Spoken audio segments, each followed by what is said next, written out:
This story is called Maurice the Snake and Gaston the Nearsighted Turtle, written by Louisiana Crawfish-Man, illustrated by Larry Pochot. The publisher is Little Cajun Book. There lives in the swamps of South Louisiana, deep in the Atchafalaya Basin, two little friends who are always getting into mischief. One is a snake and his name is Maurice. The other is a turtle and his name is Gaston. They are the best of friends and love to run and play games all day long. Maurice is a little yellow water snake who can swim very fast in the water. He can also crawl very fast on land. Gaston is a little green turtle.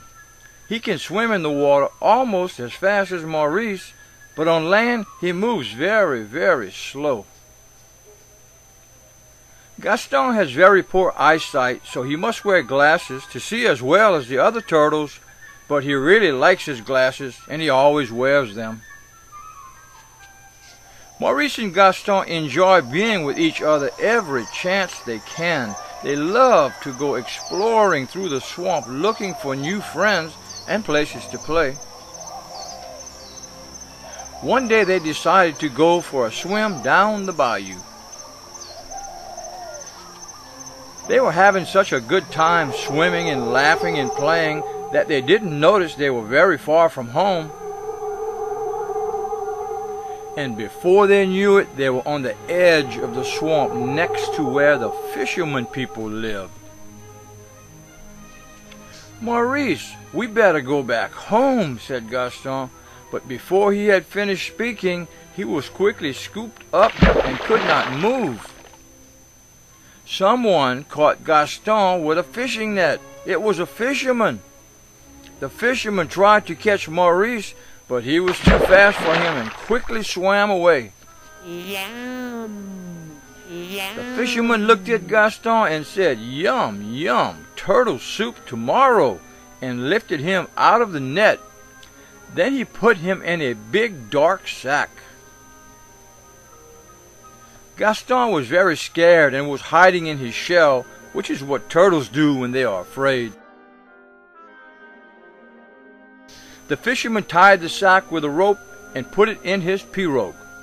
It was very dark in the sack. Help me! Help me! Maurice was hiding behind a log and saw the fisherman paddle away with his best friend Gaston. Help me! He knew that he had to save his friend, so he followed the fisherman's trail. When the fisherman got to his house, he put the dark sack on the kitchen floor and then he went to bed. By and by, Maurice finally reached the fisherman's house. He was very tired, but he had to rescue Gaston or else the fisherman would eat him the next day. "How am I going to get inside of the house?" thought Maurice. He crawled around and around the house until he finally discovered a pipe leading to the bathtub. He crawled into the pipe and came out in the bathtub. Then he crawled under the bathroom door, under the fisherman's bed, under the bedroom door, and finally into the kitchen. He quickly untied the sack. Gaston was so happy to get out of the sack, but he was also very happy to see his best friend Maurice.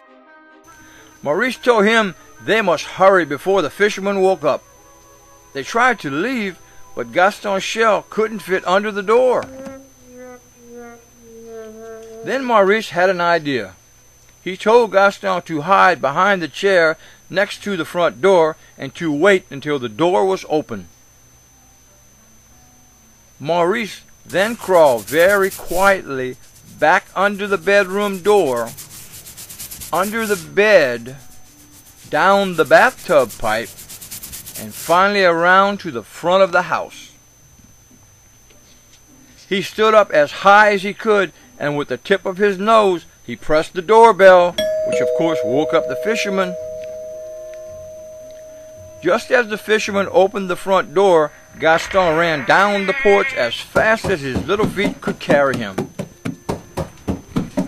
Gaston quickly jumped into the water, and he and Maurice swam home as fast as they could, and they both promised never to play far from home again. Say too.